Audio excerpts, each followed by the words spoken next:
South of Mexico City, hidden among the canals, there's an island where dolls hang from every tree. Thousands of them, rotting, watching, whispering. This is La Isla de las Muñecas, the island of the dolls.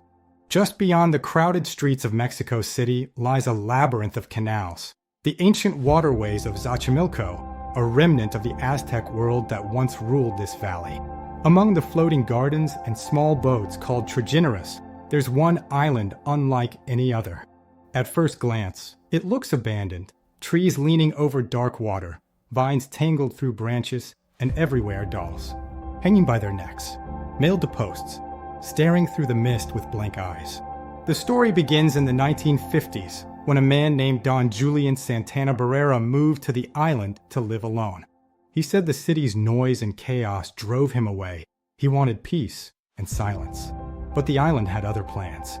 According to Don Julian, he soon discovered the body of a young girl in the canal, drowned beneath the surface.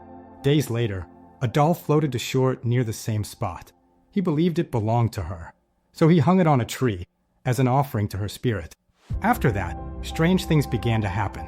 He heard whispers at night. He felt eyes watching him from the water. And the dolls, he said, began to move. To calm the spirit, he hung more dolls. Everywhere. Broken, burned, headless, discolored by the sun. Visitors who met him said he was gentle, but changed, obsessed.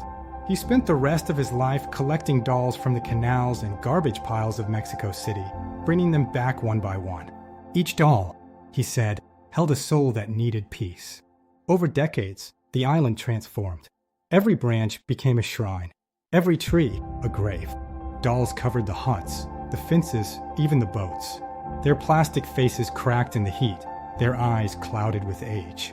When the wind blows, they creak and sway, making soft clicking sounds, like whispers between the living and the dead. Locals began to call it La Isla de las Muñecas, the island of the dolls. In 2001, after nearly 50 years alone on the island, Don Julian was found dead, floating in the same canal where he said the girl had drowned. Some believe the spirit he cared for finally claimed him. Others say it was just fate, the circle closing where it began. His family turned the island into a memorial, keeping the dolls as he left them. Now, they say, the place is never empty, even when no one is there. Today, tourists arrive by boat, guided through mist and reeds to the haunted island. Many bring their own dolls, gifts for the spirits. Locals warn visitors to be respectful. If you mock the dolls, they say, you'll hear their laughter echoing through the night. Scientists call it imagination. The locals call it truth. And the dolls keep watching, their faces fading into the trees. Some build temples of stone. Don Julian built his from silence and fear.